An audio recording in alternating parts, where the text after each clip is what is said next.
having, as we used to call him back then, Judge Granddaddy, as my grandfather. I have sort of two experiences. There's Granddaddy, where he was just that. He was just in my life as any other grandfather was, making sure that I got good grades and I was showered with support and love. But my experience changed probably in my young adult life. And that's really when I started to realize who he was outside of our family. Everywhere I would go, people would stop me at a gas station, in law school, in a grocery store, in a courtroom, and say, just want you to know your grandfather changed my life. And let me tell you this story that was a turning point in the civil rights movement.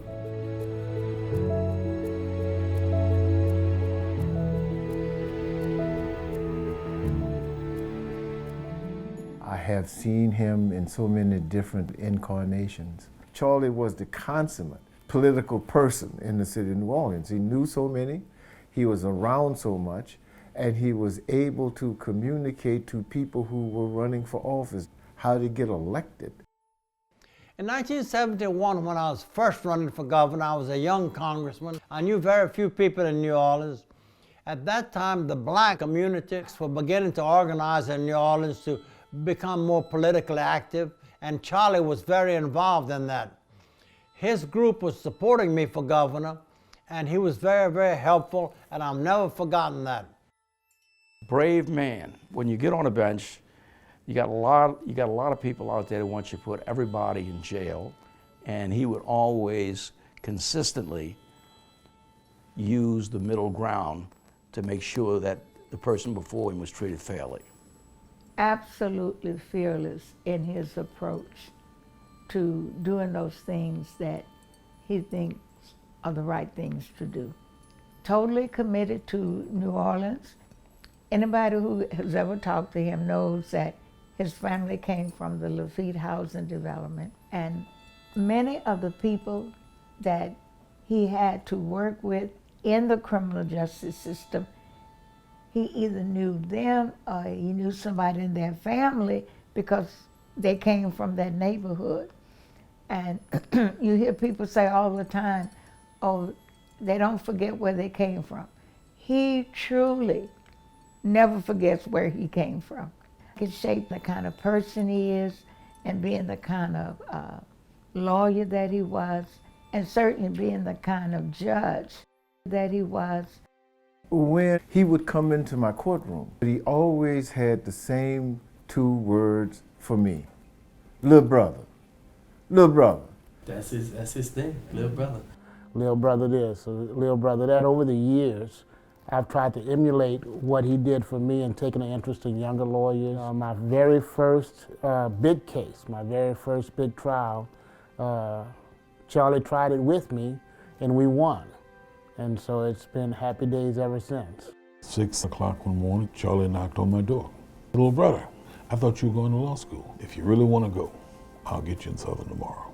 The next morning, and we drove to Baton Rouge. End of the day, I was in law school. He did it for me, he did it for a few other people.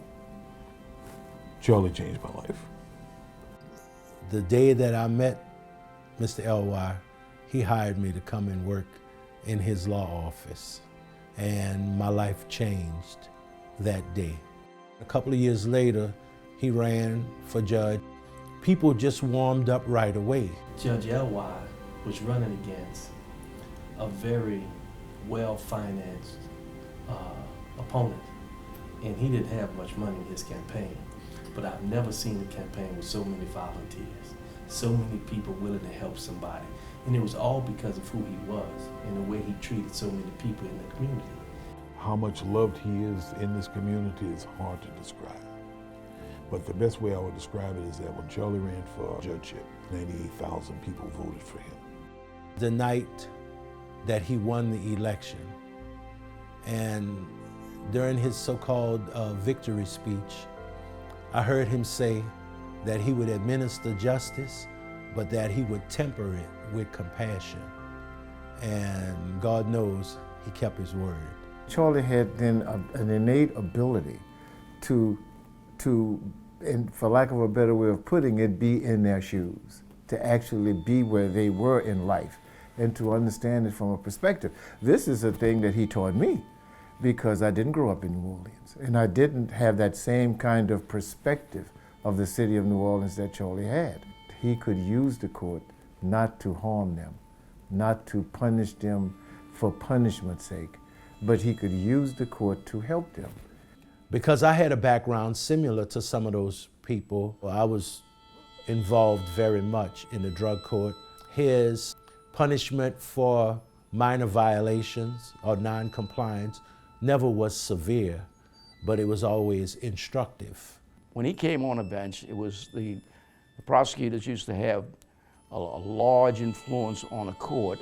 They passed bills that had minimum sentences, and all of that took away the discretion of a judge. So if a judge wanted to be fair and be human about this thing, he would have to use some judgment calls in order to give this person a fair trial, and he had that ability to do that. I was criticized by the Times-Picayune, just like he was criticized by the Times-Picayune in the news media. And irrespective of whether they want to print you in the Times-Picayune or they're going to put you on Channel 6 News, you got to do what's right. And Charlie did that, and I guess Charlie reinforced me a lot on doing that. Charlie Elloie was a visionary, a trailblazer when it came to criminal justice reform. When it wasn't popular, he believed that his mission was to help to balance the scale of justice for the underprivileged. All he cared about was the people. And that's what he would tell you all the time. I do this for the people every day. You know, and he said, little brother, I do this for the people. So that was who he was, and that's who we all appreciated him for. And that's who he is today. And still to this day, I bet you Charlie's trying to do something to help somebody. It's just how he is. Recently, we had a private unveiling of Charlie's portrait, soon to be hung in Criminal District Courthouse. It was a very touching moment. It brought Charlie and most of us to tears, and you know, it was a fitting tribute to a life well lived. Young lawyers for years to come, jurors and other citizens will look up and see the portrait of Charlie Elloie and know that he had a lasting impact on the city of New Orleans and on the criminal justice system. So proud of my grandfather for not just the work that he's done, but the presence that he has been in my life as a constant example of balancing love and support, whether in his courtroom or outside of it. I don't think it's a time when we don't leave the house, we go somewhere and we don't meet someone who's so happy to see him and thank him profusely for making a difference in their lives. And I really feel very proud of him when that happens, and it happens a lot. And so I said to him one time, you must feel really good when these kind of things happen. He said, yeah, I do. But you couldn't help but feel good when when you turn around so many times and people are thanking you for making a difference in their lives, and that's when I feel proudest of him.